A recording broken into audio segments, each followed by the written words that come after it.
On your knees. You don't look like the kind who owns a car like this. Officer Rourke's voice cut through the hum of the pumps as his hand slammed into Evelyn Brooks' shoulder, forcing her down. But before her knees hit the asphalt, her fingers slipped into her coat pocket. One quick, precise motion, and pressed a hidden emergency dial. Then the impact came.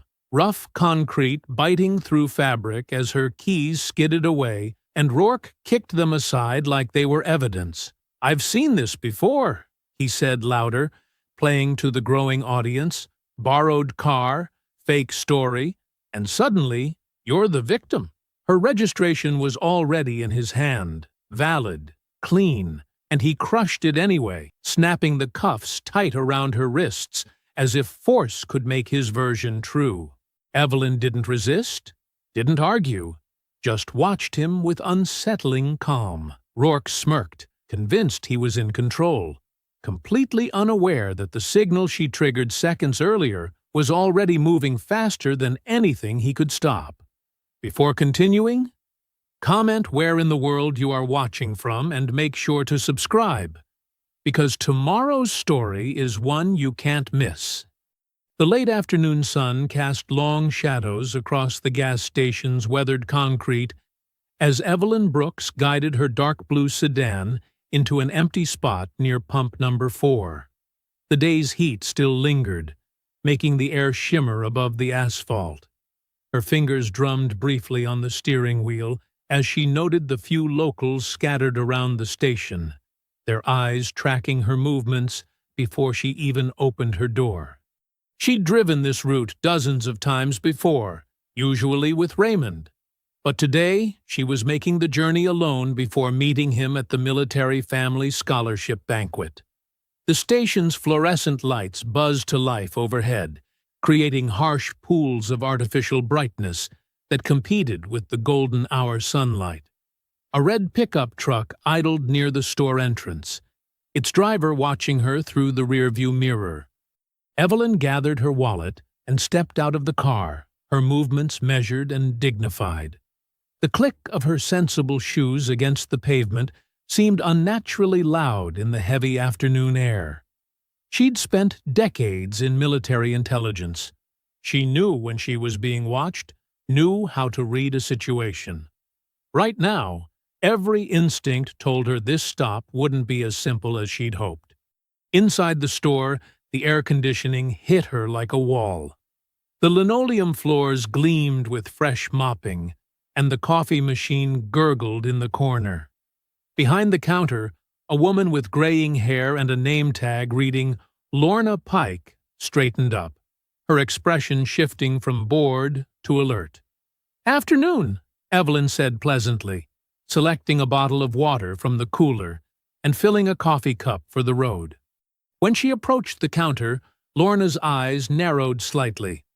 "Will that be all?" she asked, her tone carrying an edge that didn't match the simple question.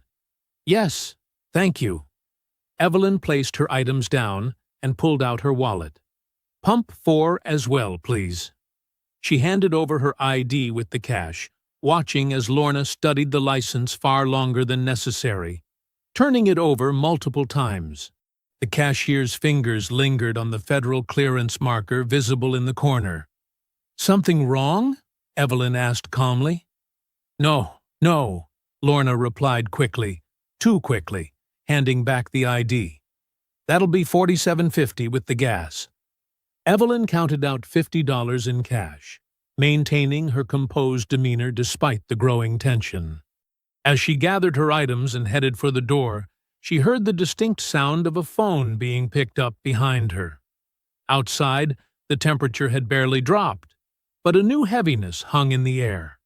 The man from the red pickup had gotten out and was leaning against his truck, making no effort to hide his staring. Evelyn began pumping her gas, her movements efficient and practiced. "Don't look like she belongs in that car," the man muttered, loud enough to carry across the concrete. A few other customers nodded in agreement. Evelyn kept her eyes on the pump's digital display, refusing to give them the reaction they wanted. She'd faced far worse in her career. Tense operations, hostile interrogations, direct threats. This kind of small-town intimidation was amateur hour in comparison. Still, she noted every detail, every face, every word. Habits ingrained from years of intelligence work. The sound of approaching sirens cut through the humid air.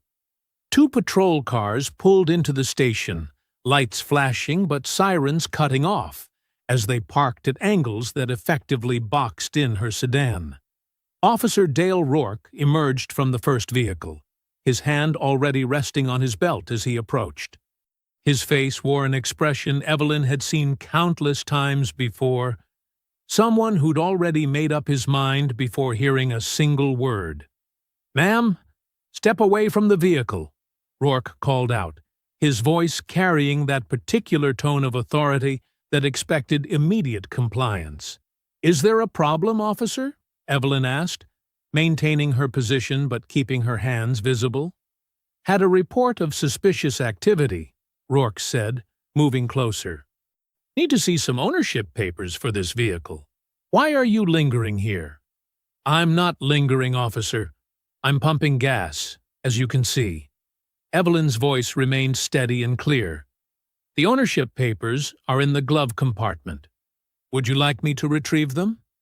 "I said step away from the vehicle," Rourke repeated, his hand shifting slightly on his belt. "You're being evasive." From the second patrol car, Officer Brent Halverson approached with noticeably more caution, his younger face showing hints of uncertainty as he took in the scene. His eyes moved between Evelyn's composed stance and Rourke's aggressive posture. "Ma'am," Halverson started, then glanced at his senior officer as if seeking guidance. Evelyn stood perfectly still, her mind already cataloging every detail of this encounter. Rourke's badge number, the patrol car numbers, the gathering crowd of onlookers with their phones partially hidden, the security cameras mounted on the station's corners. She'd learned long ago that in situations like this, control came not from immediate reaction, but from careful observation and documentation. The gas pump clicked off, the sound sharp in the tense atmosphere. The golden sunlight had shifted to deeper amber, casting long shadows across the scene as Rourke took another step forward, his stance widening as if preparing for resistance that Evelyn hadn't shown.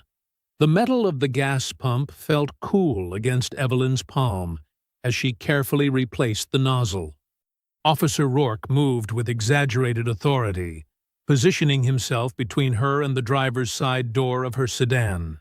His boots scraped against the concrete as he widened his stance, one hand still hovering near his belt. "We've had reports of a suspicious vehicle matching this description," Rourke announced, his voice carrying across the parking lot. "Care to explain what you're doing in our town?" "I'm passing through on my way to an event," Evelyn replied evenly. "What specific law have I broken, Officer Rourke?" His jaw tightened at her direct question. Behind him, Officer Halverson shifted his weight, eyes darting between the growing crowd near the convenience store entrance and Evelyn's calm demeanor. Several phones had appeared, held at waist level but clearly recording. "Ma'am, we'll ask the questions here," Rourke snapped. "Your attitude isn't helping." "I'm simply asking what law I've broken," Evelyn repeated, her voice remaining steady. "That's a reasonable question, isn't it?" Rourke's face darkened. This kind of defiance— "The registration," Halverson cut in, his voice notably softer than his partner's. "Could you tell us where to find the vehicle registration, ma'am?" "It's in the glove compartment," Evelyn said, keeping her hands visible at her sides, along with all other relevant documentation. "Don't move," Rourke ordered sharply, though Evelyn hadn't shifted an inch. "Keep those hands where I can see them." Through the storefront windows, Evelyn could see Lorna Pike watching intently, phone still in hand. The realization crystallized. The call had been made before any legitimate concern could have existed. Before she'd done anything but exist in a space they'd decided wasn't meant for her. Rourke circled the sedan like a predator, making a show of examining every detail.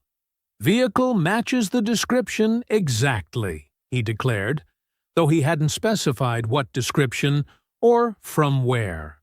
"What description would that be?" Evelyn asked. "There you go again, questioning authority," Rourke said.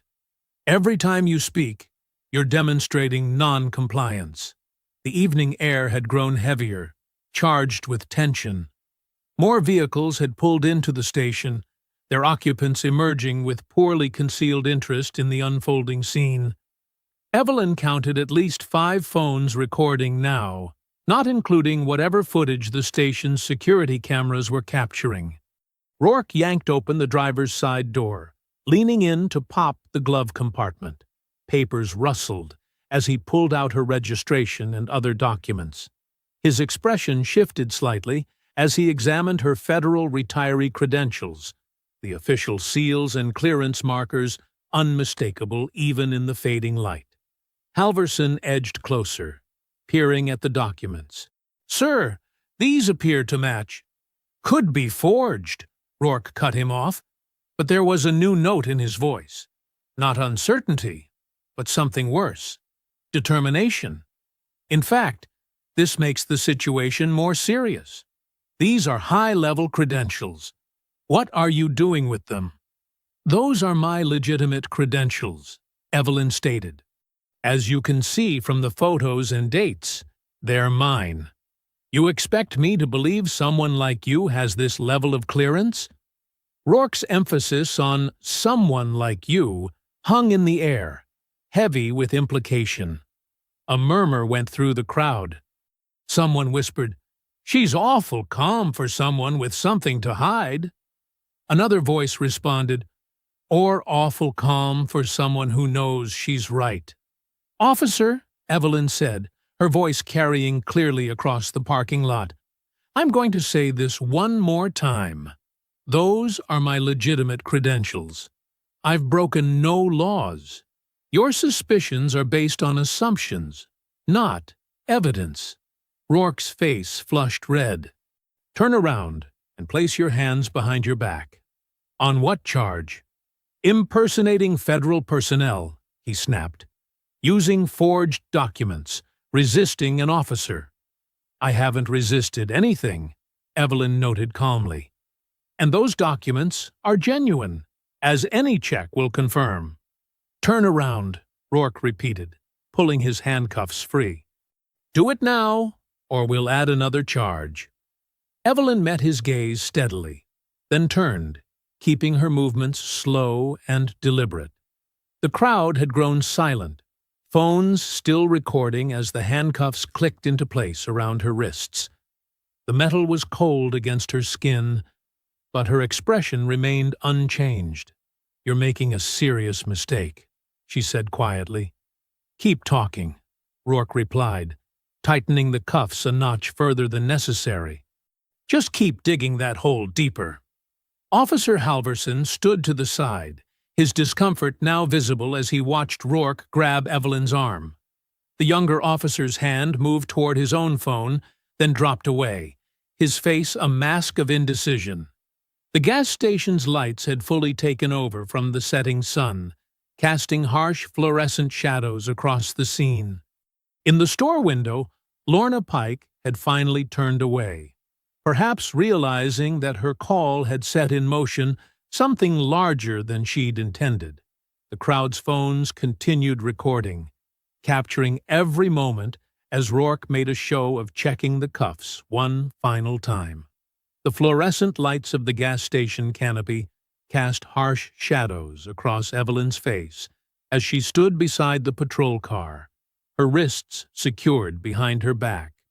Her handbag vibrated against the hood where Rourke had tossed it, likely Raymond wondering why she hadn't checked in. Around her, the crowd had grown to nearly 20 people, their phones raised like digital witnesses to her humiliation. "Let's see what else you're hiding," Rourke announced, dumping the contents of her purse onto the hood. Lipstick, tissues, and her wallet clattered across the metal surface. Her phone kept buzzing. Evelyn watched him sort through her belongings with theatrical suspicion, her mind already working several steps ahead. 23 years in military intelligence had taught her to stay calm in crisis, to see opportunities others missed. While Rourke made a show of examining her chapstick for hidden compartments, she shifted her weight, angling herself toward her phone. "These credit cards, we'll need to verify every single one," Rourke declared, spreading them across the hood. "Could all be stolen." "Those cards match the name on my ID," Officer Halverson pointed out, his voice carrying an edge of uncertainty. "And the federal credentials look real. The watermarks, the security features. Could all be faked." Rourke cut him off. "You'd be amazed what criminals can do these days." Evelyn's phone buzzed again. Rourke glanced at it with annoyance, then turned to rifle through her car's center console. The moment his back was turned, she moved. With practiced precision, she bumped her hip against the hood, causing her phone to slide closer. Years of training let her activate the emergency protocol through the lock screen with 2 quick taps, a safety feature she and Raymond had set up for traveling spouses of high-ranking officers. The signal would reach Raymond's security detail within seconds. She'd never had to use it before, but she knew exactly what would happen next.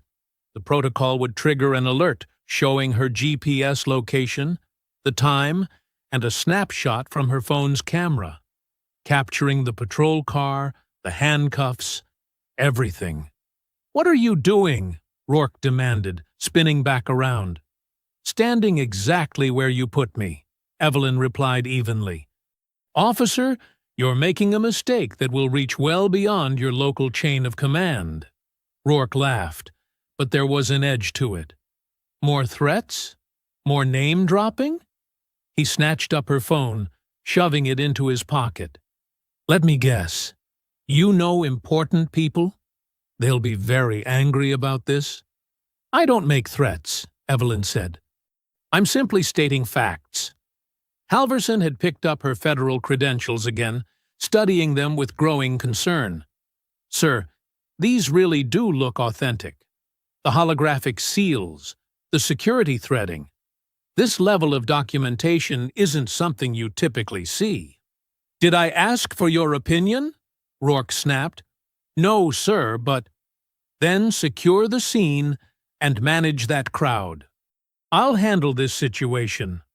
The younger officer hesitated, then moved toward the onlookers, his posture radiating discomfort. Several people had their phones pointed directly at him now, capturing his obvious reluctance to participate. Less than 5 minutes had passed since the handcuffs clicked shut, when the radio on Rourke's shoulder crackled to life. The voice that came through wasn't the usual local dispatch. "Unit 47. Confirm current status of detainee Evelyn Brooks. Over." Rourke frowned, keying his radio. "Dispatch, Unit 47. Handling a suspicious person with probable forged federal credentials. Situation under control."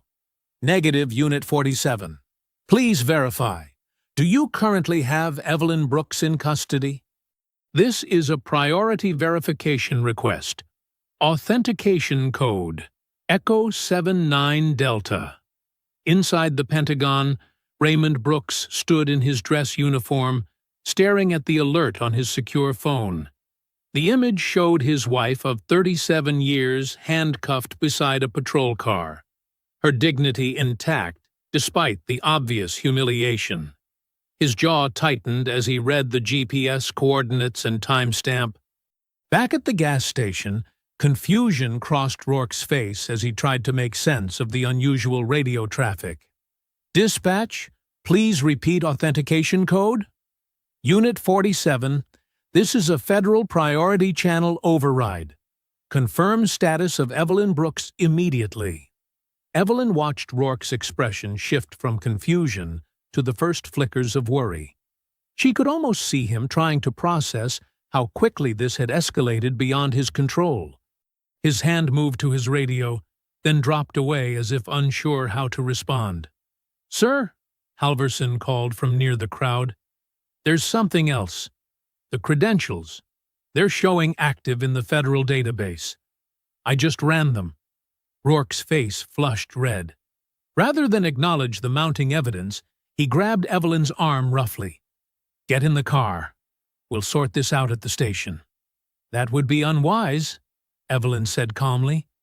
"Shut up!" Rourke snarled, yanking open the rear door. "You don't give the orders here." With firm hands, he pushed her into the back seat, not bothering to ensure she could sit comfortably with her hands cuffed behind her.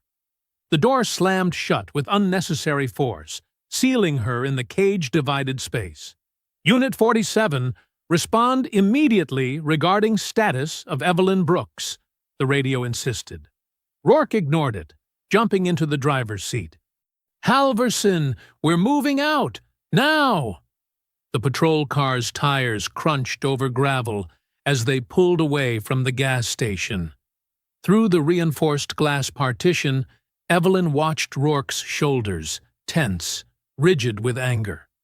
The handcuffs bit into her wrists, but she kept her breathing steady, her face composed.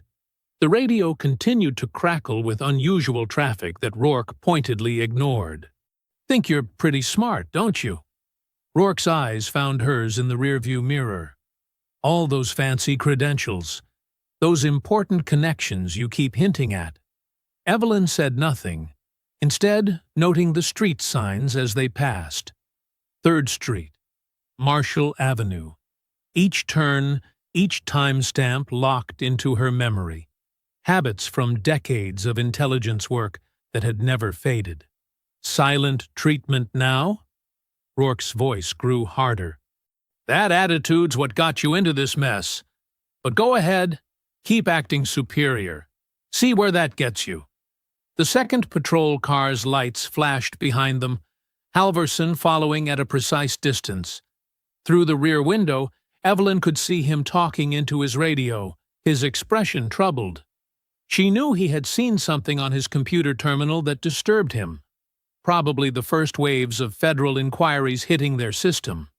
Miles away at the Pentagon, Raymond Brooks stood in his dress uniform, phone pressed to his ear. The banquet hall buzzed with pre-event activity behind him, but his focus was laser-sharp. "Yes, immediately," he said to the military legal counsel. "I want the Inspector General's office notified, and I need civilian oversight contacted. This isn't just about my wife. This is about abuse of power caught on camera." The lawyer's response was quick. "Already reaching out to federal liaisons, sir. We're getting pushback from local jurisdiction, but then push harder." Raymond's voice was calm, but carried the weight of decades of command.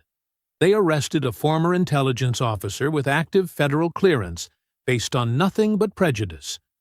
Make them understand the gravity of their mistake." Back in the patrol car, Rourke took a sharp turn that sent Evelyn sliding across the seat.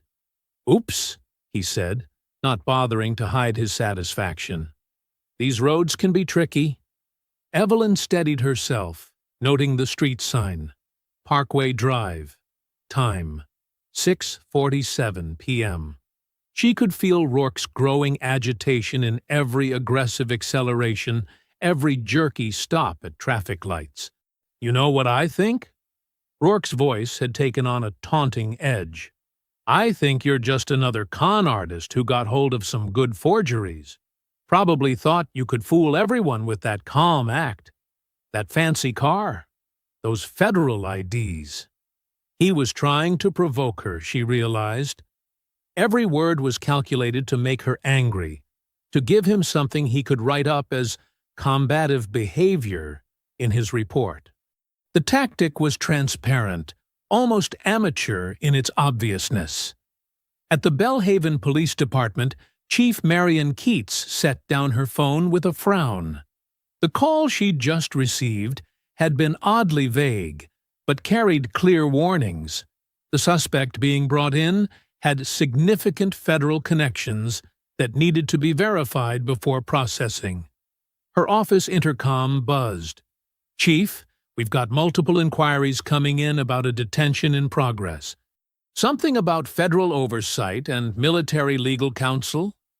Before she could respond, the radio on her desk crackled with Rourke's voice. "Station, Unit 47. Coming in with one for booking. Need to process quickly. Suspect involved in potential identity theft and fraud." Keats heard the strain in his voice, the forced authority covering something else. She'd known Rourke long enough to recognize when he was trying to establish his version of events before questions could be asked. The patrol car passed another intersection. Main Street, 6:52 p.m. Evelyn kept her mental log running, each detail crystal clear. She noticed Rourke checking his mirrors more frequently now, not just watching her, but scanning the roads behind them as if expecting something. "Almost there," he announced with false cheerfulness. "Then we can have a nice long talk about those fake credentials. Maybe figure out who you really are." But his knuckles were white on the steering wheel. The radio's silence about his ignored verification requests was clearly unnerving him. Evelyn could read the signs of a man realizing he'd made a serious error, but choosing to dig deeper rather than admit his mistake. Halvorson's car stayed close behind, its presence a reminder of the younger officer's witnessed hesitation. Through the gathering dusk, Evelyn could see the police station's lights ahead, harsh fluorescent against the darkening sky. She noted the time again, 6:55 p.m. Less than 15 minutes had passed since leaving the gas station, but she could feel the shift in power dynamics. Rourke wasn't acting from authority anymore. He was acting from fear. The patrol car slowed, turning into the station's lot, as the last rays of sunlight faded from the sky. Security lights cast sharp shadows across the pavement, and Evelyn could see several officers standing near the entrance, their postures suggesting they were waiting specifically for this arrival. One held a phone to his ear, gesturing with obvious concern. The fluorescent lights hummed mercilessly as Rourke marched Evelyn through the station's booking area. Officers looked up from their desks, their whispered conversations growing quiet as they caught her name during processing. The institutional smell of cleaning products and stale coffee hung in the air. "Name for the record," the booking officer demanded, not looking up from his computer. "Evelyn Marie Brooks," she stated clearly, her voice carrying across the now hushed room. Several heads turned. One officer stopped mid-conversation on his phone, his expression shifting from bored to concerned. Rourke stepped forward, slapping a preliminary charge sheet onto the desk. Booking her for obstruction, failure to properly identify, and suspected fraudulent use of federal credentials. His voice was loud, performative, as if trying to convince everyone within earshot. "I require legal counsel," Evelyn said firmly, "and I'd like to speak with your commanding officer." The booking officer glanced uncertainly at Lieutenant Wade, who stood near his office door watching the proceedings. Wade, a career bureaucrat more interested in following procedure than questioning it, merely nodded for them to continue processing. "Counsel can be arranged once booking is complete," Wade said flatly. "Process her first." Officer Halvorson hovered near the edge of the booking desk, shifting his weight from foot to foot. His hand kept moving toward his pocket where his phone sat, then pulling back. The young officer's face showed clear discomfort, but he remained silent as Evelyn was photographed and fingerprinted. "Remove any jewelry," the booking officer instructed. With steady hands, Evelyn unclasped her necklace. A simple gold chain with her wedding ring threaded onto it, a habit from her intelligence days when rings could be dangerous in the field. The booking officer dropped it into a plastic evidence bag with mechanical indifference. "I need to document these charges properly," Rourke insisted, hovering over the booking officer's shoulder. "Make sure everything's noted about her aggressive non-compliance at the scene." "I was neither aggressive nor non-compliant," Evelyn stated calmly. "And I believe the bystander videos will confirm that." Rourke's face flushed red. "You refuse to—" "I refuse to accept unlawful detention," Evelyn interrupted, her voice level. "There's a difference."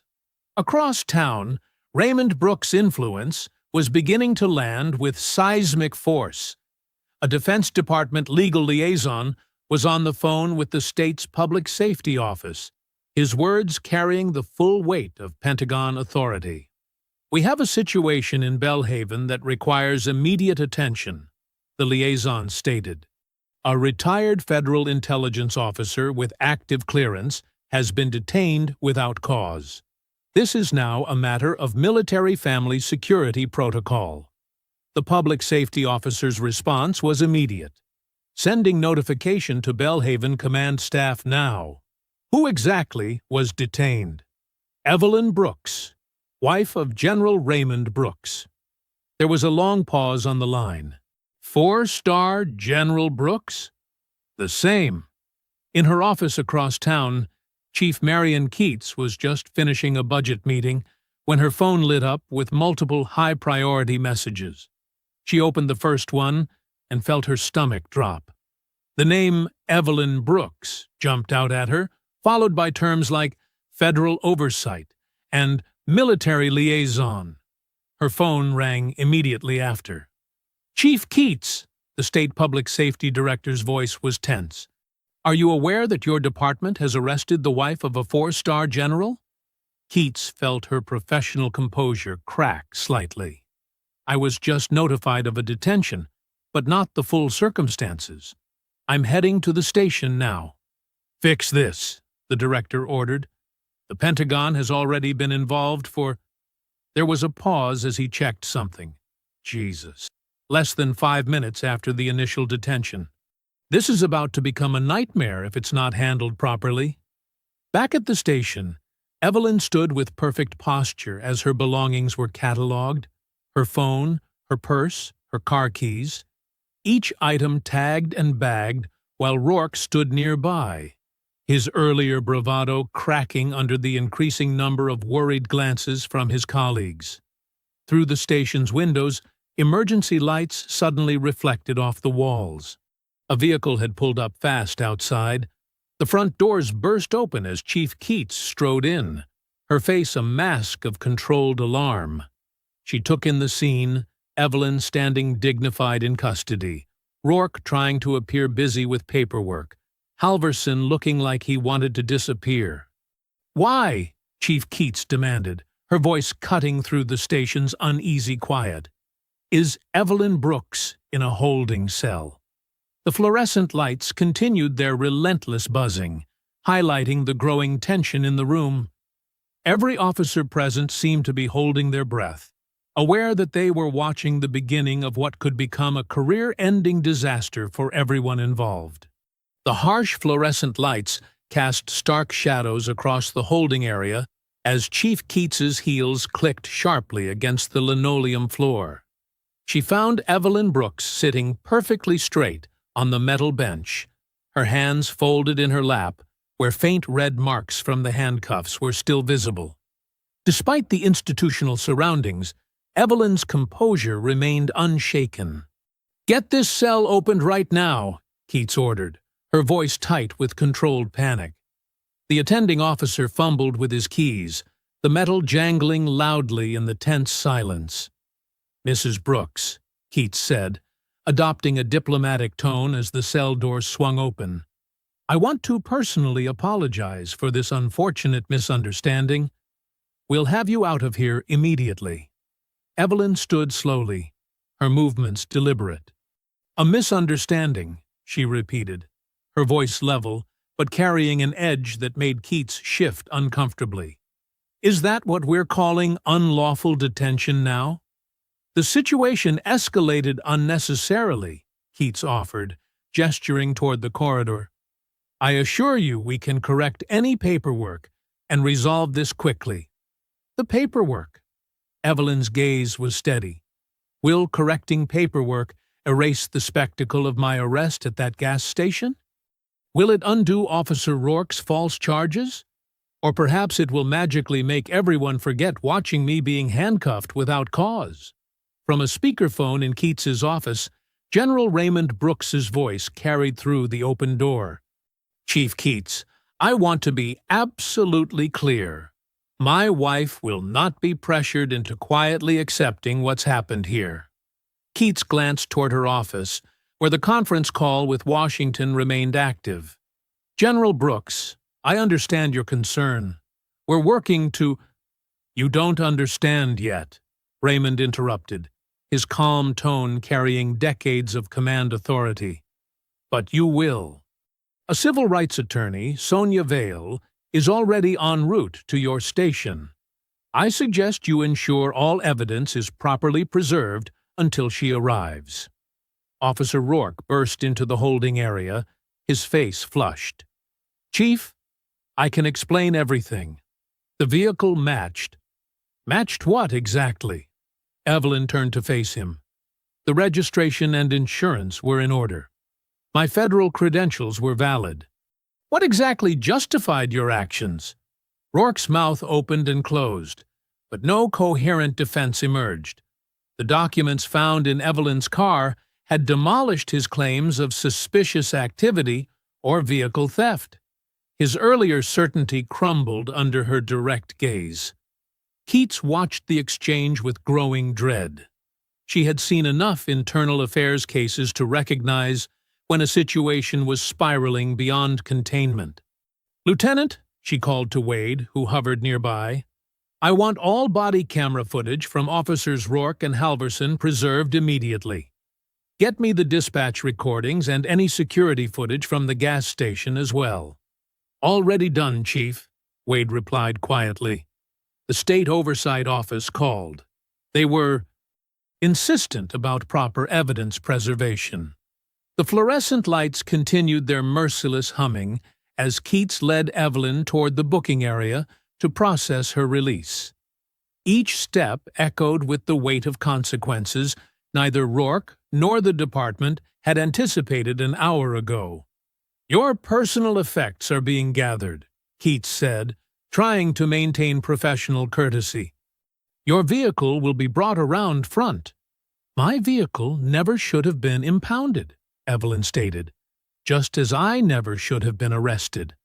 Let's be very clear about that, Chief Keats.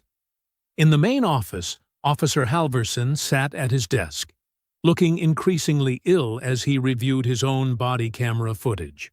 The video showed exactly what Evelyn had described: an immediate escalation without cause, Rourke's dismissal of valid identification, and the deliberate humiliation of a woman who had done nothing wrong. The booking officer returned with Evelyn's belongings in a plastic property bag. Her phone showed multiple missed calls from military and civilian contacts.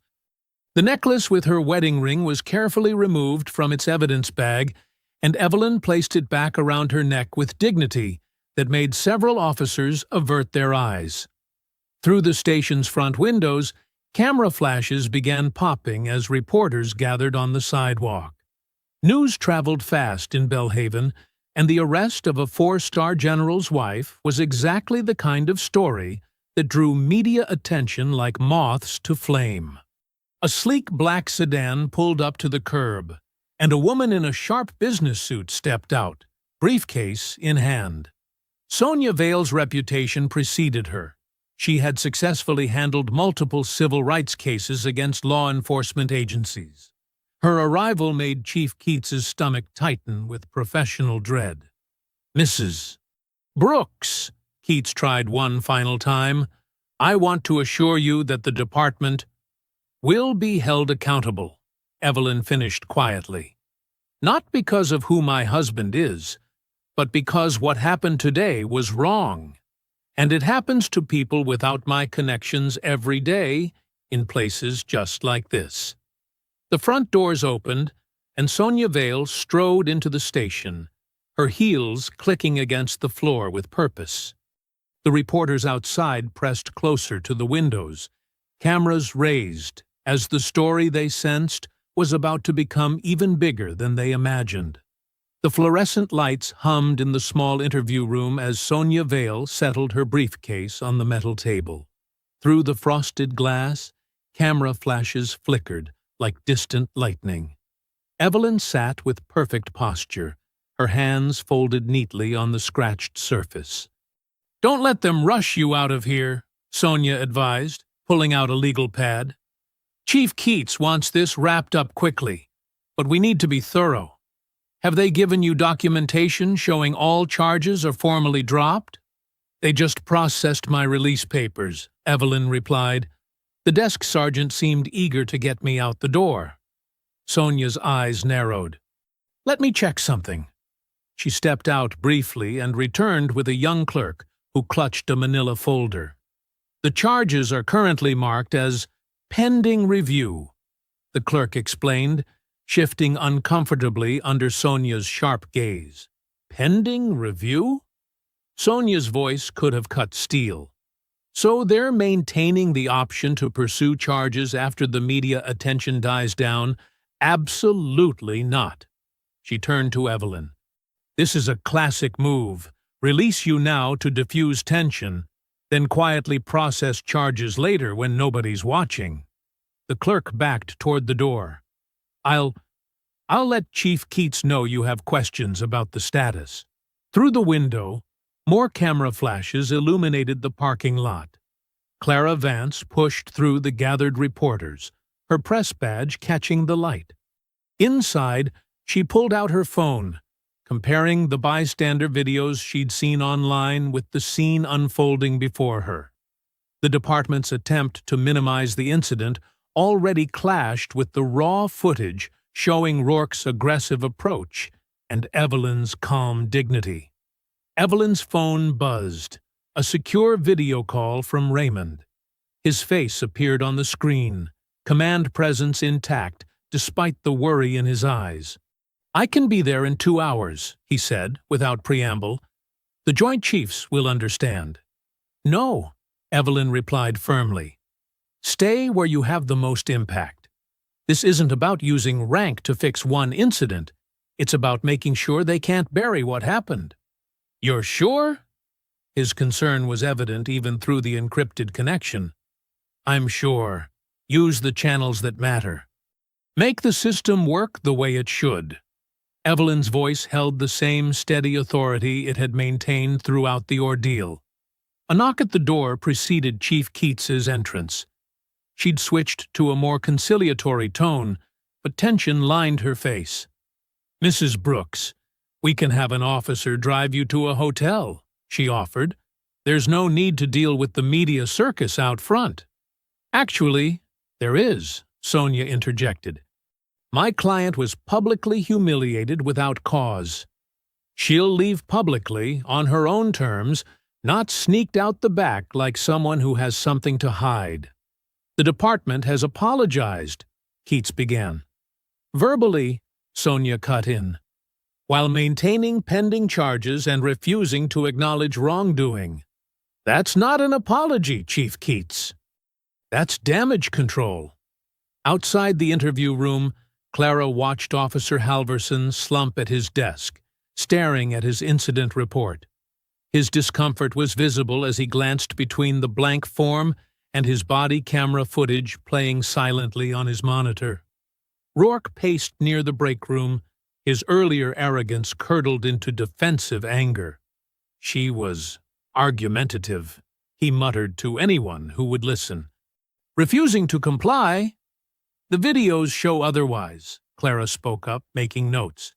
"In fact, they show quite clearly that you escalated without cause." Rourke's face darkened. "Press isn't allowed back here." "Public building," Clara replied calmly. "And this is a story of public interest." Back in the interview room, Sonia gathered her materials. "We're ready to leave," through the front door. "The media!" Keats started. "We'll see exactly who you arrested today," Sonia finished. "A respected military spouse and retired federal employee who committed no crime, but was treated like a criminal. That's not our problem to manage, Chief Keats. It's yours." Evelyn stood, smoothing her jacket.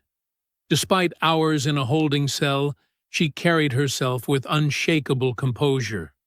Her wedding ring caught the light as she adjusted her necklace. "One more thing," Sonia added. "We'll need copies of all footage, radio traffic, and documents related to this incident. I'm sure you understand why." Keats's jaw tightened, but she nodded to the records clerk hovering nearby. They moved toward the lobby, where the media lights created a wall of white through the glass doors. Clara Vance watched Evelyn's measured steps, noting how officers moved aside, some averting their eyes. This wasn't just about one bad arrest or one officer's prejudice. This was about power, accountability, and what happened when the system chose the wrong target. Evelyn paused at the doors, squaring her shoulders. Camera flashes sparked like lightning against the glass. Behind her, Rourke stood in the hallway, his face twisted with the realization that his actions had sparked something far beyond his control. Halvorsen remained at his desk, still staring at his blank report form. Sonia placed a steady hand on the door. "Ready?" Evelyn nodded, her dignity intact despite everything they'd put her through. "Ready." In the quiet of room 214 at the Belhaven Motor Lodge, Evelyn sat in an armchair beneath flickering fluorescent lights, her hands steady as she arranged her thoughts. Sonia Vale spread documents across the small table, while Clara Vance's recorder blinked red. Raymond's face watched from a secure tablet propped against a lamp. "Start from the beginning," Sonia said, pen poised. "Every detail matters." Evelyn's voice remained measured, professional. "I pulled in around 5:40 p.m. The station wasn't busy. Maybe 4 other vehicles total. I noticed the cashier watching me through the window before I even got out of the car." "This would be Lorna Pike," Clara confirmed, checking her notes. "Yes. When I went inside to pay, she held my ID longer than necessary, studying it like she expected to find something wrong. I bought water and coffee, paid cash. As I was leaving, I saw her pick up the phone." Clara's pen moved quickly. "Did you hear the call?" "No, but her body language changed completely when she made it. She turned away, spoke quietly. It wasn't a casual conversation." "And outside?" Sonia prompted. "A man in a red pickup truck was watching me pump gas. He said loud enough for others to hear, 'She doesn't look like she belongs in that car.' I chose not to engage. That's when the first patrol car arrived." Raymond's jaw tightened on the screen. "How long between the cashier's call and police arrival?" "Less than 5 minutes," Evelyn replied. Officer Rourke approached immediately aggressive, demanding to know why I was lingering. When I explained I was simply getting gas, he insisted the vehicle matched a suspicious report. But he never provided any details about this supposed report. Clara looked up from her notebook. "The bystander videos start around here, but they miss this initial context. The narrative begins mid-confrontation. Officer Halvorsen arrived second," Evelyn continued. "He stayed back, watched everything. When I mentioned my registration was in the glove compartment, he asked politely. But Rourke interrupted, said I needed to keep my hands visible at all times." Sonia made another note. "He was building a paper trail of non-compliance." Yes, every calm response was treated as defiance. When they found my federal credentials, Rourke claimed they must be fake. That's when he decided to arrest me for fraud. Raymond's voice carried barely controlled anger. The credentials were legitimate. Multiple forms of ID. All ignored. "We need to move quickly," Sonia said. "By morning, they'll have their story straight. They'll paint this as a reasonable mistake based on available information. Clara scrolled through her phone. The videos are spreading, but they're fragmentary. We need the full station security footage, dispatch recordings. There's something else, Evelyn said quietly. She reached for her retrieved phone. When I was first detained, I activated an emergency protocol, something from my intelligence work days. It sends location data and partial audio metadata to secure servers. Sonia straightened. You have transmission records from the actual arrest? Yes. The system captured GPS coordinates and sound pattern data before Rourke took my phone. It won't have complete audio, but it proves I triggered a real-time emergency alert. The timestamp will match dispatch records. That's crucial, Clara said. It shows you had immediate concern for your safety, enough to activate official protocols, and it contradicts any claim that this was a routine stop that simply went wrong. Raymond nodded on screen. Federal Civil Rights Division is aware and monitoring, but they can't simply take over local jurisdiction without clear evidence of rights violations, which is why we need to secure everything tonight, Clara said, standing. Witnesses remember details better immediately after events, and footage has a way of developing technical problems when departments have time to review it. Evelyn watched the young journalist gather her things. Be careful. Rourke won't appreciate you digging. I'm counting on it, Clara replied. His reaction to questions will tell its own story. Sonia began organizing files. We'll need statements from the gas station customers who recorded videos. And we should request Officer Halverson's separate account before the department coordinates responses. He wanted to speak up, Evelyn noted. I saw it in his face when Rourke escalated. He knew something was wrong. Raymond's voice carried authority even through the tablet speaker. This isn't over just because they released you. They'll try to minimize everything, make it disappear. Which is exactly why it can't disappear, Evelyn said firmly. This wasn't about me. It was about power and assumptions and what happens when no one speaks up. Clara checked her phone one last time. The gas station closes at midnight. If I leave now, I can catch the night shift workers before they head home. Sonia handed her a card. Call immediately if anyone gives you trouble. And Clara, get everything on record. Every word. The journalist nodded, shouldering her bag. The room felt heavy with purpose as she moved toward the door. Outside, Bellhaven's streets were quiet except for occasional police cruisers making slow passes past the motel. We should review your statement again, Sonia said to Evelyn as Clara left. The timeline needs to be absolutely precise. The clock on the wall ticked past midnight. In the soft lamplight, Evelyn's composure remained unshaken as she prepared to revisit every moment of her humiliation. Not for revenge, but for accountability. The fluorescent lights of the Bellhaven Gas and Go cast harsh shadows across the nearly empty parking lot as Clara pulled in just after midnight.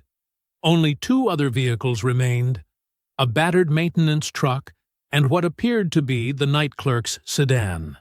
The neon open sign buzzed faintly, creating an eerie glow against the dark windows. Inside the hotel room across town, Evelyn sat at the small desk, methodically reviewing her handwritten account, while Sonia cross-referenced times and locations. The scratching of their pens filled the quiet room. Clara pushed through the gas station's glass door, triggering a tired electronic chime. Behind the counter, a young man with sandy hair and a name tag reading Mike looked up from his phone. We're still open for another hour, he said automatically. I'm Clara Vance with the Bellhaven Herald, she replied, showing her press badge. I need to speak with Lorna Pike about an incident that occurred here earlier today. Mike shifted uncomfortably. Lorna left early. Said she wasn't feeling good after what happened. Manager let her go home around 8. Feeling shaken up, was she? Clara pressed, pulling out her notebook. About calling the police on an innocent woman?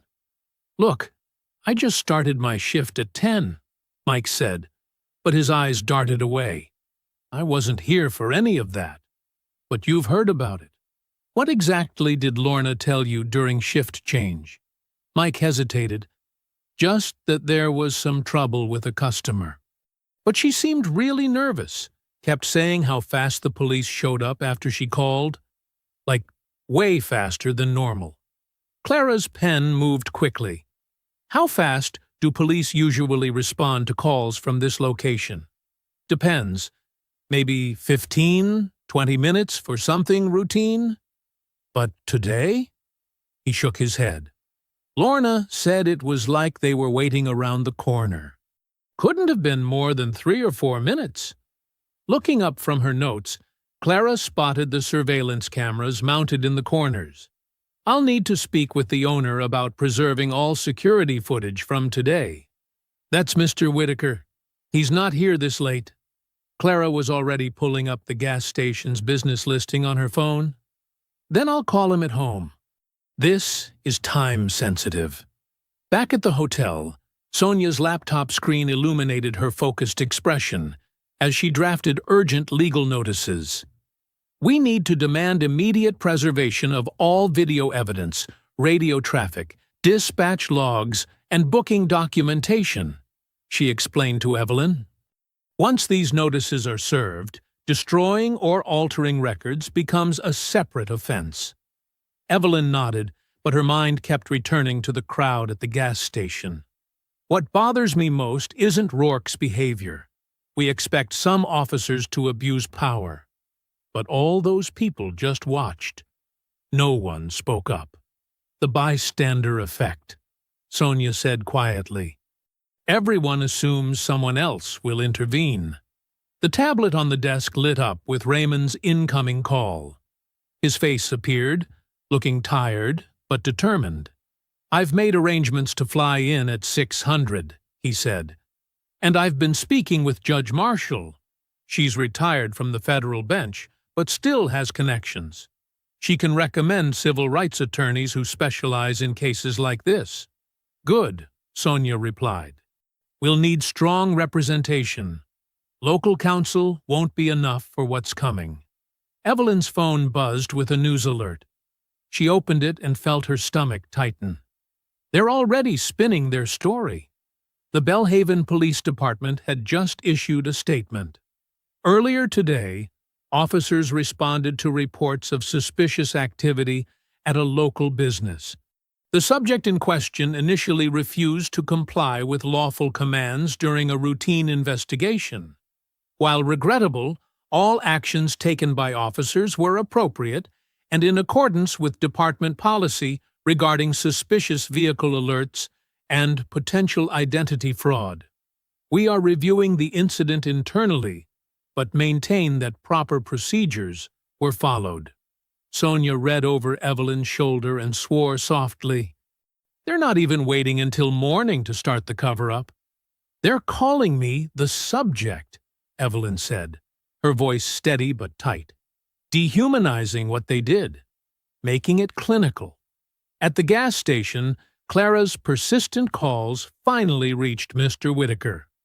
After explaining the situation and hinting at possible media coverage of evidence destruction, she secured his promise not to overwrite the surveillance footage. The night clerk, Mike, had become more talkative once he realized Clara was investigating the department rather than the gas station. Lorna's not a bad person, he insisted. But she gets nervous around certain customers, you know? Calls the cops too quick sometimes. And the officers encourage that? Clara asked. Mike nodded. They tell us better safe than sorry. Report anything suspicious. He paused. But what happened today? That wasn't right. That lady wasn't doing anything wrong. The clock on the wall ticked past 1 a.m. as Evelyn read the police statement again on her phone. Each carefully crafted line twisted reality, transformed her dignity into defiance, her composure into non-compliance. They had taken her humiliation and reframed it as justified procedure. "So, that's how they want to play this," she said quietly. Raymond's voice came through the tablet, firm with conviction. "Then we'll show them exactly who they chose to target." The digital clock on the motel nightstand blinked 1:17 a.m. as Evelyn rubbed her tired eyes. The room had become a makeshift command center, with papers spread across every surface and the constant glow of screens illuminating determined faces. Despite the exhaustion setting in, no one suggested stopping. Clara's text messages kept lighting up Sonia's phone as she tracked down witnesses from the gas station incident. "Got another confirmation," Sonia announced, scanning the latest update. A truck driver named Marcus Weber recorded most of the interaction on his phone. He's willing to submit a sworn statement about Rourke's behavior. Evelyn nodded from her position at the small desk, where she continued documenting every detail she could remember. The coffee from the motel lobby had grown cold, but she sipped it anyway. The gas station owner finally agreed, Clara reported through the speakerphone. "Mr. Whitaker says he'll secure the surveillance footage until your team arrives in the morning, Sonia. He seemed nervous about getting involved, but he's cooperating." "That's something," Sonia replied, making another note in her legal pad. "If we can get clean copies of that footage before anyone has a chance to interfere, it could be crucial." Around 2:30 a.m., Raymond called with an update from Washington. "I've arranged a meeting with state-level investigators for 9 a.m., he said, his voice showing no signs of fatigue despite the hour. "They're taking this seriously, especially given the potential civil rights implications." The news that Chief Keats had placed Officer Rourke on administrative leave came through shortly after 3 a.m. Sonia received the official notification on her laptop and quickly scanned the details. "It's paid leave," she noted, "but at least they're acknowledging the need for some action." They've also requested all officers involved submit detailed reports before their next shifts. "They're trying to show good faith," Evelyn observed, though her tone remained skeptical. Or at least the appearance of it. The room fell into focused silence for the next hour, broken only by keyboard clicks and occasional updates from Clara, who was still out gathering statements from witnesses. The first hints of pre-dawn began to lighten the sky outside their window when everything started to unravel. Sonia's laptop chimed with a new message at 4:15 a.m. Her expression darkened as she read it. "We have a problem," she announced, causing both Evelyn and Raymond, still connected by video call, to look up. "The body camera footage from Rourke. They're claiming the file is corrupted." "Convenient," Evelyn said quietly. "That's not all," Sonia continued, scrolling through the notification. "The dash cam upload is showing as incomplete, with critical segments missing. And they've amended Rourke's initial booking report with new language about your demeanor, Evelyn. They're painting you as confrontational and uncooperative from the start." Raymond's voice came through sharp and clear. "Can they substantiate any of these claims?" "That's the problem," Sonia replied, frustration evident in her tone. "The technical issues create reasonable doubt. They can claim equipment malfunction rather than deliberate tampering. And booking reports are routinely updated with additional details. They'll say they're just being thorough." Clara's voice joined in through the speakerphone. "What about the suspicious vehicle alert Rourke used as his pretext? I've been trying to track down its origin." "Already looked into that," Sonia said. "There's no clear paper trail. The dispatch logs show it was called in, but the details are vague. Without the original radio traffic, we can't prove Rourke fabricated the alert or acted on unfounded suspicions." The room grew quiet as the implications sank in. Their early momentum, the sense that truth would prevail through proper channels, suddenly felt naive. The system wasn't just resistant. It was actively working to protect itself. Evelyn stood and walked to the window, looking out at the empty motel parking lot. "They're not just denying wrongdoing," she observed. "They're building a counter-narrative, one that makes their actions seem justified, even necessary." "The timing isn't accidental," Sonia added. "They're moving quickly. While witnesses are tired, memories are fresh, and pressure is high. Every hour that passes makes it harder to challenge their version of events." The sky had begun to lighten imperceptibly as 5 a.m. approached. Raymond's voice came through one last time before he boarded his flight. "I'm about to take off. Stay focused. They may have institutional power, but we have truth on our side." As the first hints of dawn touched the horizon, Bellhaven was waking up. Police shift changes were beginning. Reports were being finalized. Stories were being aligned. The machinery of departmental self-preservation was already in motion, working to transform a clear case of prejudice and abuse into a murky question of procedure and perception. Clara's final update of the night came through. "Just heard from a source inside dispatch. They're calling in their union reps and legal team for an early morning briefing. Bellhaven PD is circling the wagons." The clock hit 5:00 a.m., just as Raymond's plane touched down at the regional airport. In the motel room, Evelyn watched the sun begin to rise over a town that had wronged her, and now sought to deny that wrong had ever occurred. The motel room door opened softly at 6:15 a.m. as Raymond Brooks entered, still in his formal military attire from the previous evening's interrupted banquet.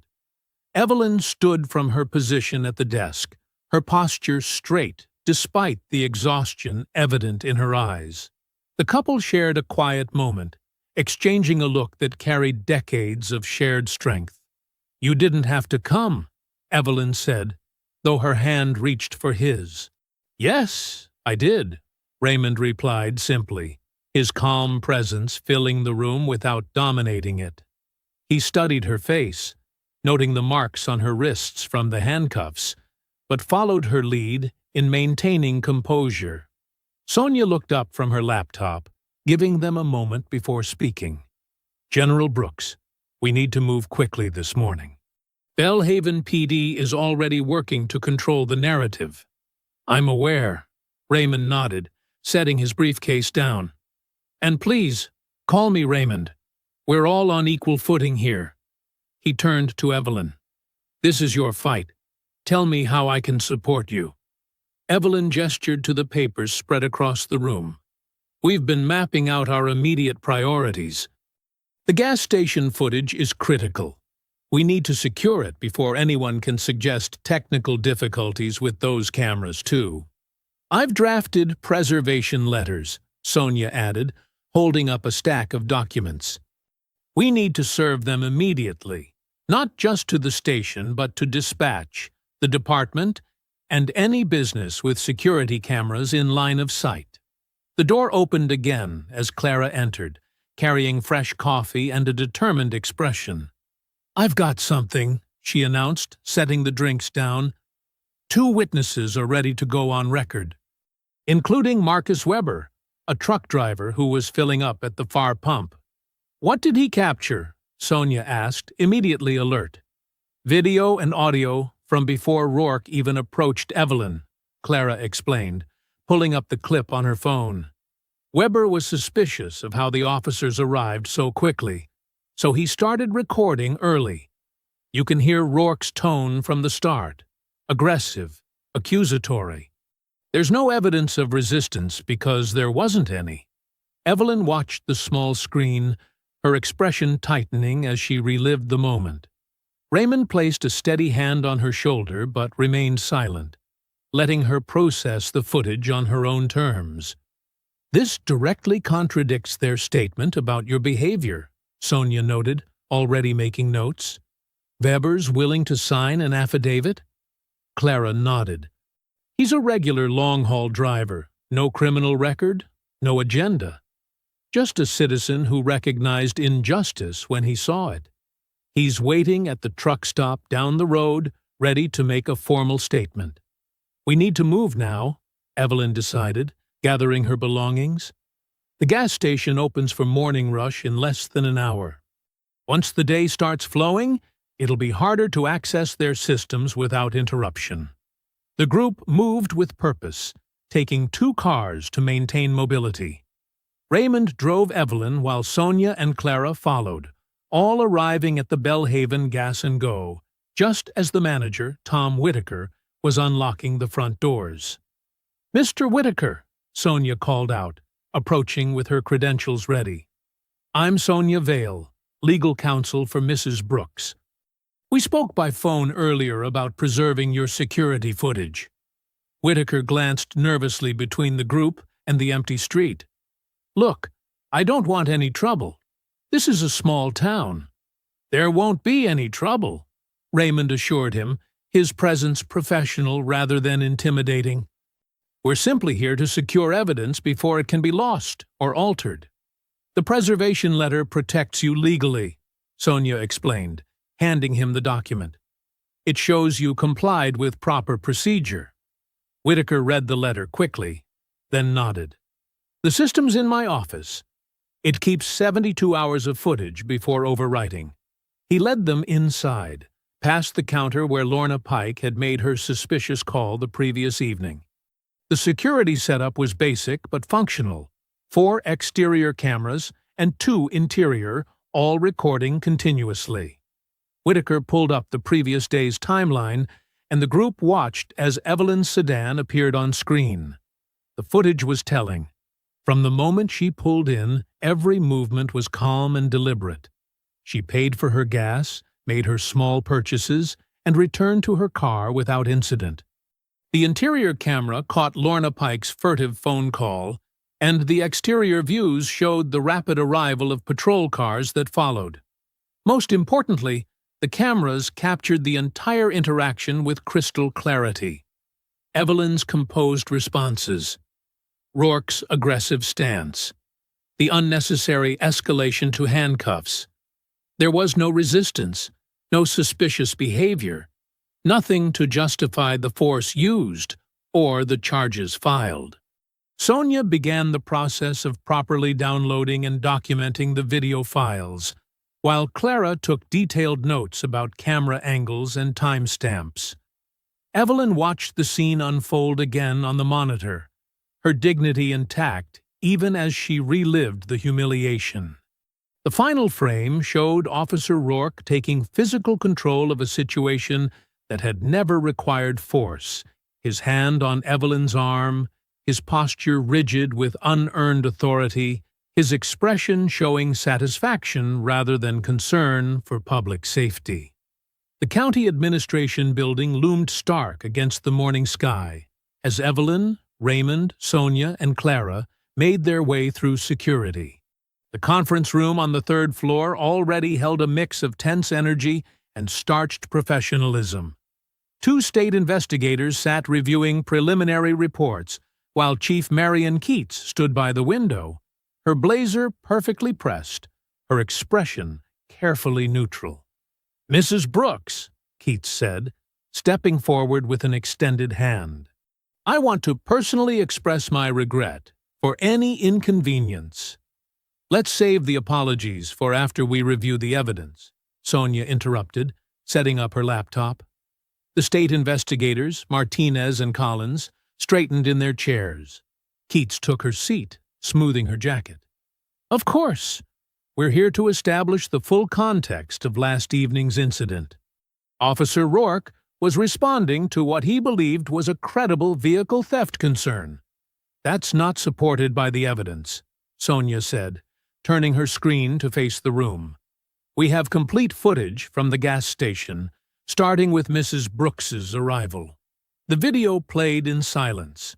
Evelyn's calm transaction inside, the cashier's furtive call, the rapid arrival of patrol cars that suggested prejudgment rather than investigation.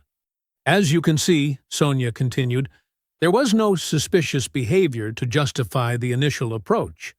Mrs. Brooks provided her registration when asked. The vehicle was properly registered in her name. Martinez made notes while Collins studied the footage. Chief Keats, when exactly was the vehicle theft alert issued? Keats shifted slightly. We're still confirming the exact timeline of the dispatch log. Because we have no record of any such alert in the system prior to Mrs. Brooks's arrival at the gas station, Collins said. The first mention appears after Officer Rourke was already on scene. The room temperature seemed to drop a few degrees. Keats maintained her professional demeanor, but her fingers tightened around her pen. Officers sometimes receive verbal notifications that may not immediately appear in the system. That's not department protocol, Martinez noted. A knock at the door interrupted them. A junior officer stepped in, speaking quietly to Keats. She nodded, looking troubled. Officer Halverson has requested to speak with the investigators, she announced. He's currently being questioned about the incident down the hall. We should hear what he has to say, Collins decided, standing. Let's take 15 minutes. Sonia exchanged glances with Evelyn. This wasn't in their morning strategy, but it could work in their favor. Raymond remained quietly observant, his military bearing a steady presence in the room. When Collins and Martinez returned, their expressions had shifted. The professional distance had been replaced by focused intensity. Chief Keats, Collins said, Officer Halverson has provided some concerning information about last night's arrest procedures. Keats sat straighter. Officer Halverson is a junior officer who may not have fully understood. He specifically stated that he observed Mrs. Brooks's valid identification and registration during the initial contact. Martinez cut in. He claims he voiced these concerns to Officer Rourke before the arrest was made. More significantly, Collins added, he reports being instructed to maintain the vehicle theft narrative regardless of contrary evidence. That suggests deliberate falsification of probable cause. Clara, who had been taking careful notes, looked up sharply. Her phone buzzed with incoming messages about the department's earlier statement. The online response was already turning against Belhaven's version of events. Chief Keats, Sonia said, your department issued a statement at 1:47 a.m.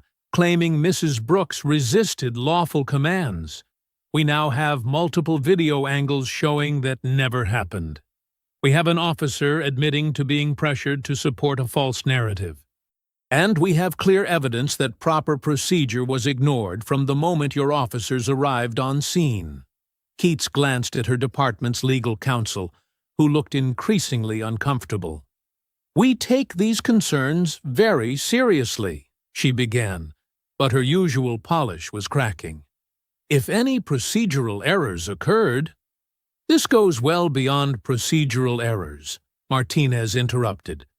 We're looking at potential civil rights violations, falsification of official reports, and unlawful detention based on apparent bias. The morning sun had climbed higher, casting harsh light through the windows. Evelyn sat composed, her presence a silent rebuke to every attempt to minimize what had been done to her. I think we need to expand this investigation, Collins announced, closing his notebook. Chief Keats will need complete access to your department's records, including any communications from last night. And Officer Rourke's personnel file, Martinez added.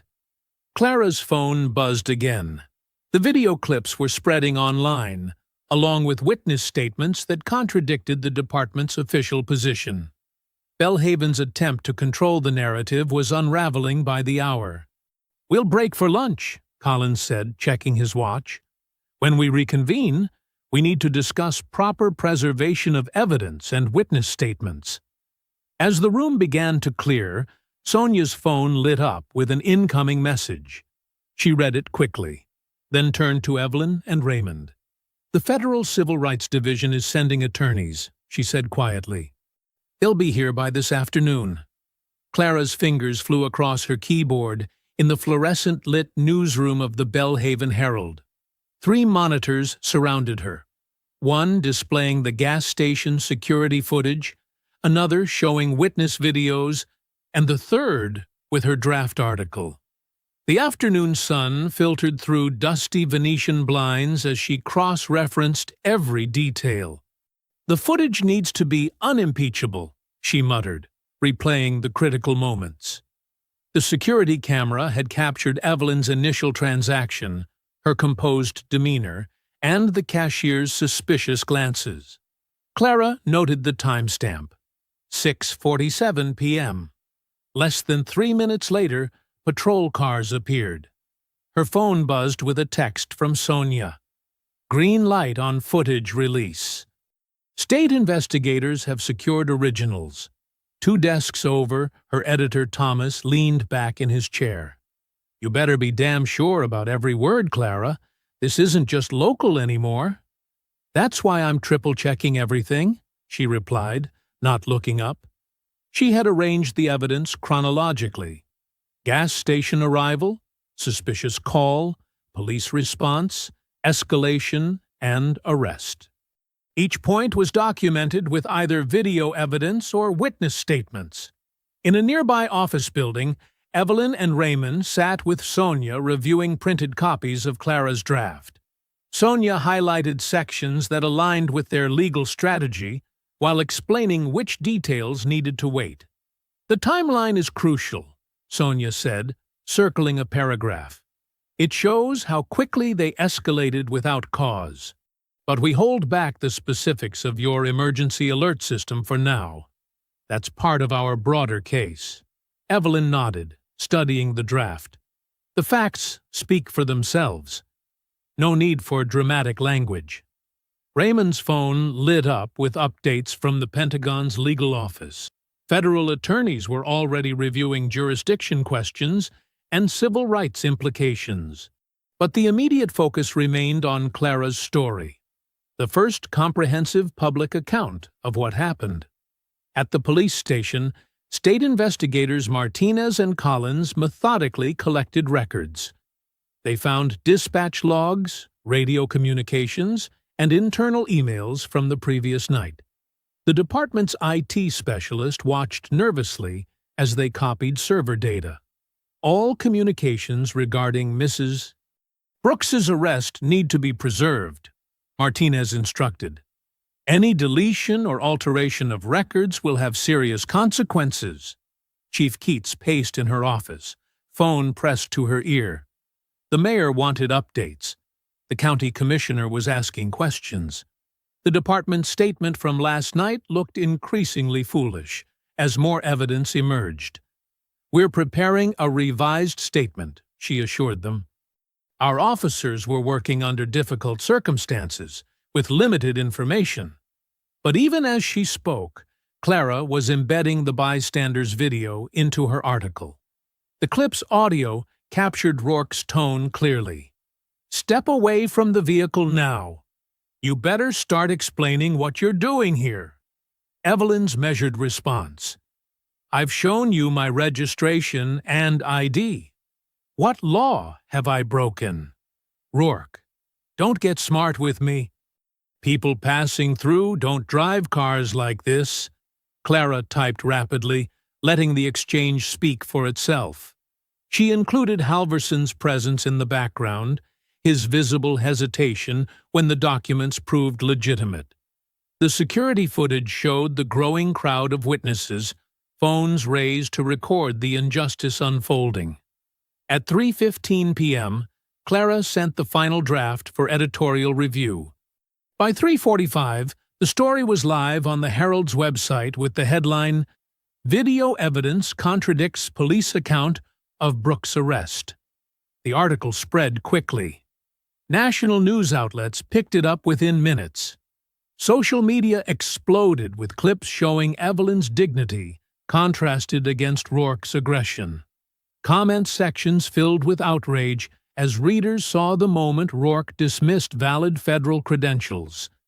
In the temporary legal office, Sonia's phone began ringing constantly. Other civil rights attorneys wanted to consult. More witnesses came forward. The truck driver who filmed the crucial audio agreed to a formal statement. "The public response is overwhelming," Sonia told Evelyn and Raymond. "Bellhaven can't contain this anymore." At City Hall, officials huddled in emergency meetings. The mayor's office drafted statements distancing themselves from Rourke's actions. HR began reviewing his personnel file, finding previous complaints that suddenly seemed more significant. Chief Keats watched her careful defenses crumble. The uncertain circumstances excuse fell flat against video, showing a calm woman being handcuffed for buying gas. The department's credibility eroded with each social media share. By 4:30 p.m., Bellhaven's city attorney advised Keats that Rourke had become a liability. His continued administrative leave with pay was drawing criticism. The department needed to act. "Bring him in," the attorney said. "We need to address this head-on." Keats made the call, not to Rourke's home number, but to his union representative. The message was clear: report to the station immediately. In the Herald's newsroom, Clara watched the view counter on her article climb. National broadcasts were picking up the security footage. Every refresh brought more comments, more shares, more public demands for accountability. The afternoon sun cast long shadows through the blinds as Rourke's patrol car pulled into the station parking lot. This time, he entered through a side door, away from gathering media crews. The officer who had confidently arrested Evelyn Brooks now walked quickly, head down, no longer carrying the authority he had wielded so carelessly the night before. The late afternoon sun cast harsh shadows across the Bellhaven Police Department's brick facade. News vans lined the street, their satellite dishes reaching skyward like metal trees. State investigators' vehicles crowded the parking lot, their official plates gleaming. Inside, Dale Rourke sat rigid in a conference room chair, his uniform still crisp, but his confidence cracking. Chief Keats stood near the window, arms crossed, while two state investigators spread documents across the table. "Officer Rourke," Investigator Martinez began, "we have some serious discrepancies to address." He laid out 3 items: the gas station surveillance footage, Rourke's incident report, and the dispatch log. "Your timeline doesn't match the video evidence." Rourke shifted in his chair. "It was a high-stress situation. The subject was Mrs. Brooks," Chief Keats corrected sharply. "Her name is Evelyn Brooks." "Mrs. Brooks," Rourke continued, his jaw tight, "appeared suspicious. I had reason to believe." Martinez cut him off. "Let's review the suspicious vehicle alert you cited."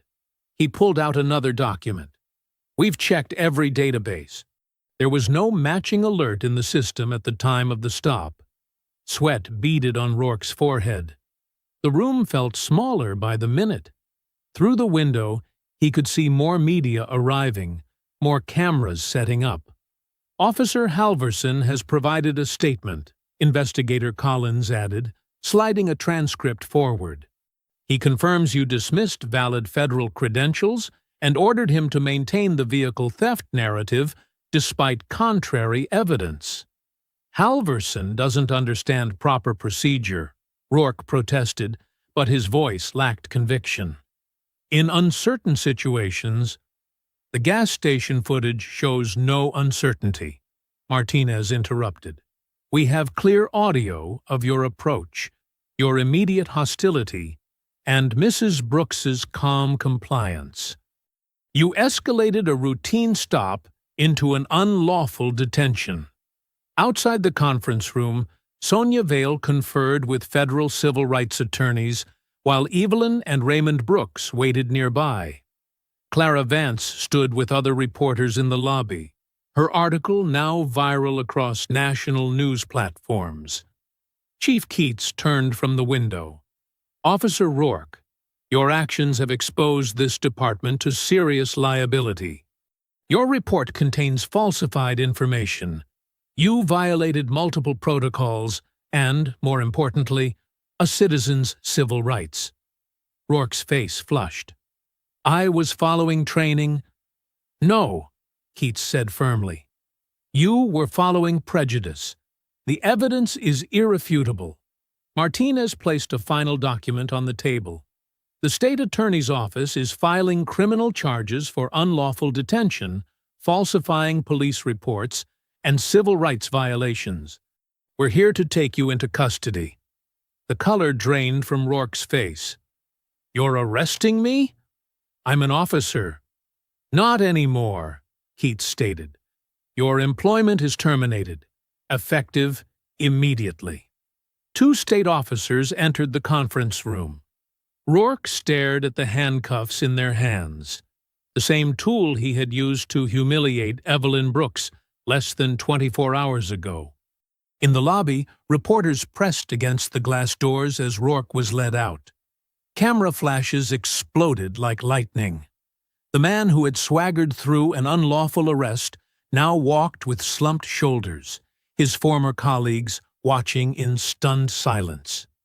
Chief Keats approached a hastily assembled podium outside. Camera crews jostled for position as she announced immediate departmental reforms: mandatory bias training, stricter oversight of stops and arrests, improved complaint procedures. Sonia Vale stepped forward next. "Reforms are necessary, but insufficient," she declared. "The Brooks family will pursue full legal accountability, not just for Officer Rourke's actions, but for the systemic failures that enabled them." Then Evelyn Brooks took the podium, Raymond standing supportively beside her. The crowd hushed. She wore the same dignified composure that had so irritated Rourke the night before. "What happened to me was wrong," she began, her voice clear and steady. "But this isn't just about me. This happens to people every day, people without connections, without cameras present, without the ability to fight back. They deserve justice too." The gathered crowd murmured in agreement. Several officers shifted uncomfortably. "True justice," Evelyn continued, "isn't measured by how we treat the powerful. It's measured by how we protect those who usually go unheard. What matters now is ensuring that no one else faces what I faced, simply for existing in public space." Raymond watched proudly as his wife transformed a personal victory into a larger call for accountability. Clara's pen flew across her notebook, capturing every word. Inside the station, Officer Halverson watched through a window as Rourke was placed in a state police vehicle. Other officers gathered in small groups, their expressions a mix of shock and realization. The thin blue line had failed to protect one of their own, not because it was broken, but because it was finally working as it should. The evening sun painted the sky orange as the state police car pulled away. Rourke's handcuffs glinted in the fading light, a symbol of justice served, not just for Evelyn Brooks, but for every person who had ever stood where she stood, dignified in the face of unwarranted suspicion. The setting sun painted the Belhaven sky in shades of amber and purple, as Evelyn's dark blue sedan pulled into the same gas station where everything had started less than 24 hours ago. The fluorescent lights buzzed overhead, casting their harsh glow across the concrete, just as they had the previous evening. But now, the atmosphere carried a different weight. Raymond sat quietly in the passenger seat, letting Evelyn control this moment. She parked near Pump 3, the exact spot where Rourke had first approached her. The evening air felt cooler now, or perhaps it was just the absence of yesterday's tension. "Are you sure about this?" Raymond asked softly, his military bearing softened by concern for his wife. Evelyn nodded, her composure unwavering. "I need to do this. Not for them. For me." The store's glass front reflected the sunset's glow as Evelyn stepped out of the car. A young man behind the counter glanced up and quickly looked away, obviously briefed about yesterday's events. Two customers browsing the snack aisle fell silent as she entered, their discomfort palpable. The station owner, Mike Dawson, emerged from his office, his face flushed with anxiety.